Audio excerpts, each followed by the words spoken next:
प्रणाम सबैजनालाई। भानु जयन्तीको उपलक्ष्यमा एउटा छोटो कविता। मेरो त जीवनमा जहिले भानु जयन्ती, मेरो त घरमा जहिले पनि सरल नेपाली भाषा बोलिन्छ। उनै सरल नेपाली भाषामा कथा कविता लेखिन्छ। यही भाषाले म ठुला बडाको आदर गर्छु, यही भाषाले म प्रेमिकालाई पत्र लेख्छु। मेरो त जीवनमा जहिले भानु जयन्ती। भारतको 8औं अनुसूचीमा मेरो भाषा अंकित छ। नेपाली सरल भाषामा संसदमा बोल्न पाइन्छ। सिक्किम सरकारको नोटिफिकेसन अब यही भाषामा हुन्छ। जमिनको पर्चामा यही सरल नेपाली भाषा हाम्रो दिल छुन्छ। मेरो त जीवनमा जहिले भानु जयन्ती।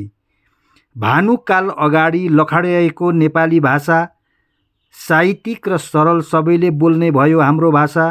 भानुको अथक प्रयासले नेपाली जगत भयो उज्यालो। भानुको अथक प्रयासले भयो सबै नेपालीको भलो। मेरो त जीवनमा जहिले भानु जयन्ती। धन्यवाद।